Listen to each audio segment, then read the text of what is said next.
नमस्कार, भारत लाइव देख रहे हैं आप। जोड़ घटाव लगातार जारी है। आपको रोज हम कहते हैं कि जोड़ घटाव चल रहा है बिहार में, आप लगातार वो जोड़ घटाव देखते हैं। जहां एक तरफ महागठबंधन अपनी ताकत बढ़ाने के लिए कहीं और से घटाकर अपने में जोड़ने की कोशिश कर रहा है, वहीं एनडीए पर भी दबाव है कि वो अपने सांसदों, विधायकों, सबको, यहाँ तक कि अपने सहयोगियों को अपने साथ रखने के लिए जोड़ तोड़ करे। खूब प्रयास किया जा रहा है दोनों दलों की तरफ से। कोई विधायक तोड़ना चाह रहा है तो कोई सांसदे पर धप्पा मार दे रहा है, कोई किसी कार्यकर्ता को तोड़ रहा है तो कोई पार्टी ही तोड़ने की कोशिश कर रहा है। ये सब कुछ बिहार की राजनीति में इसलिए हो रहा है क्योंकि सरकार बदल गई है, बिना चुनाव के सरकार बदली है, और जो कल सत्ता में थे, बड़े दल थे, वो आज विपक्ष में बैठे हुए हैं। भाजपा विपक्ष की तैयारी कर रही है, लेकिन तेजस्वी यादव और जदयू को मौका मिल गया है एक बार सत्ता में आने का वापस, और इस बार नए रंग और नए कलेवर से। भाजपा बिहार में अपनी ताकत बढ़ाने की कोशिश लगातार कर रही थी, अब उसे विपक्ष में रहना होगा। कार्यकर्ताओं के लिए कहीं ना कहीं बड़े संदेश देने होंगे, कार्यकर्ताओं की आवश्यकता भी पड़ जाएगी, लेकिन सहयोगियों के बिना उसे बिहार में कुछ बहुत खास मिलने वाला नहीं है। ऐसे में महागठबंधन की तरफ 7 सहयोगी होने की वजह से इनके सहयोगियों की संख्या में कमी आई है, और एकमात्र पशुपति पारस जो अब तक सहयोगी इनके ऑफिशियल हैं, उनकी पार्टी में भी जबरदस्त सेंधमारी की तैयारी चल रही थी। कल पूरे दिन 3 सांसद, महबूब अली कैसर, एक महिला सांसद और चंदन सिंह, इन तीनों के ऊपर तलवार लटकी हुई थी कि ये तीनों पाला बदलकर जदयू की तरफ जा सकते हैं, ललन सिंह का हाथ थाम सकते हैं, नीतीश की तरफ जा सकते हैं। लेकिन रात रात तक सब कुछ मैनेज कर लिया गया। ये मत समझिएगा कि ये सांसद अब रह ही जाएंगे, ये भी मत समझिएगा कि सांसद कहीं जाने वाले नहीं थे, ये भी मत समझिएगा कि इन सांसदों को टिकट दिलाने की गारंटी पशुपति पारस ले लेते हैं। फिलहाल किसी तरीके से इस युद्ध को टाल दिया गया, लेकिन युद्ध टलता कहाँ है, अब नया युद्ध होना है। और ये सब कुछ हो क्यों रहा है और क्या होना है, ये जान लीजिए पहले।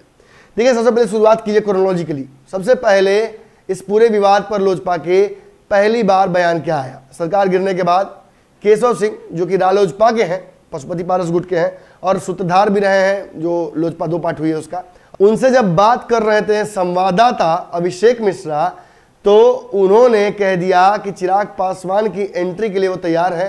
चिराग पासवान एनडीए में आ जाए तो कोई दिक्कत नहीं।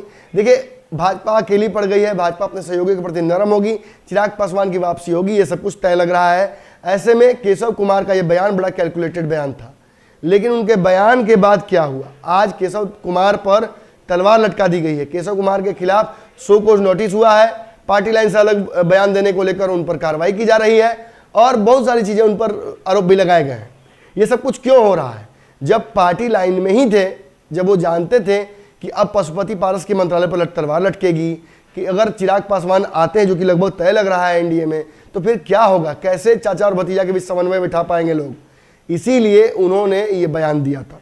लेकिन आज उन पर शोकोज क्यों हुआ, कल पूरी भगदड़ की तैयारी क्यों हुई? देखिए, ललन सिंह फिलहाल एनडीए के विधायकों, सांसदों को तोड़ने में सक्षम नहीं है, इसीलिए उनके सहयोगियों को तोड़ने में लगे हुए हैं। पशुपति पारस की मजबूरी यह है कि वो केंद्रीय मंत्री हैं और उस पद को छोड़ना नहीं चाहते हैं, इसीलिए वो महागठबंधन नहीं जा सकते हैं। इसीलिए उनकी पार्टी को तोड़कर उन पर दबाव बनाया जा रहा है, भाजपा पर भी दबाव बनाया जा रहा है ललन सिंह के द्वारा। हालांकि अब तक पार्टी में टूट नहीं हुई है, लेकिन खबर यह आ रही है कि पूरी पार्टी को ही महागठबंधन में करने की कोशिश की जा रही है। कम से कम केशव सिंह का विकेट तो लगभग खुद ही रालोसपा ने गिरा लिया है। लेकिन ये क्यों करना पड़ा है, क्रोनोलॉजी फिर वापस आते हैं। केशव सिंह के बयान के बाद ऑब्वियसली लोजपा के लोगों से बयान लिया गया, चिराग पासवान से पूछा गया। एक और संवाददाता ने जब चिराग पासवान से ये पूछा कि क्या चाचा के दिए गए ऑफर, चाचा की पार्टी की तरफ से दिए गए ऑफर, केशव सिंह की तरफ से दिए गए ऑफर पर वो अपना कंसिडरेशन करेंगे, क्या एनडीए की तरफ वापसी करेंगे? चिराग पासवान का इस पर जो बयान था वो बड़ा ब्लंट था। चिराग पासवान ने सारे घर वापसी के रास्तों को फिलहाल बंद करते हुए कहा कि मैं किसी भी गठबंधन में जाने के लिए इंटरेस्टेड नहीं हूं, मैं बिहार में अलग राजनीति करना चाहता हूं, मैं लंबी राजनीति करना चाहता हूं, बिहार फर्स्ट, बिहारी फर्स्ट की ओर आगे बढ़ना चाहता हूं। मेरा जो एजेंडा है, मेरा जो बनाया है मैंने मापदंड, वो बिल्कुल अलग है, मेरी मैनिफेस्टो भी अलग है, इसलिए मैं फिलहाल किसी से गठबंधन नहीं कर रहा हूं और कहीं जा नहीं रहा हूं। इससे क्या होता है, इससे चचा पशुपति पारस को झटका लगता है। जब सत्ता में हैं, सत्ता के साथ खड़े हैं, केंद्र में हैं, मंत्री भी हैं, सांसद इतने सारे हैं, तो चिराग पासवान की पार्टी को जो आने के लिए कहते हैं और चिराग मना कर देते कि नहीं हम आपके साथ नहीं आएंगे, तो झटका लगता है, और झटके से उबरने के पहले ही उन्हें एक और झटका लग जाता है कि उनके सांसदों को ललन सिंह तोड़ने की तैयारी कर देते हैं। ऐसे में जब ये सारे बयान उनके खिलाफ चले जाते हैं तो पशुपति पारस उस कार्यकर्ता को, उस नेता को ही बाहर करने की कोशिश करते हैं जिसकी वजह से ये फजीहत हुई, जिसकी वजह से चिराग पासवान ने ना कह दिया, जिसकी वजह से एनडीए में उनका कद घटा। अब चिराग पासवान के द्वारा ना कहे जाने की वजह से पशुपति पारस पर तो तलवार लटकी ही है, लेकिन सबसे ज़्यादा जो झटका लगा है वो उनके पार्टी के नेताओं को लगा है। आज उनके सांसदों के ऊपर ललन सिंह की नज़र है, आज उनके नेताओं की छुट्टी खुद ही करनी पड़ रही है, और नीतीश कुमार तो उन पर नज़र बनाए हुए हैं, क्योंकि ये हल्ला तभी मचा था कि पशुपति पारस नीतीश कुमार के मेहरबानी पर उनके कोटे से ही मंत्री केंद्र में बने, क्योंकि अमित शाह उन्हें बनाना नहीं चाहते थे। अब देखना होगा क्या होता है आगे, क्या पशुपति पारस अपनी पार्टी बचा पाते हैं, सांसदों को किसी तरह से बचा लिया, कब तक उन्हें रोक पाते हैं अपने साथ, क्या चिराग पासवान आगे चल के अपना रुख बदलेंगे।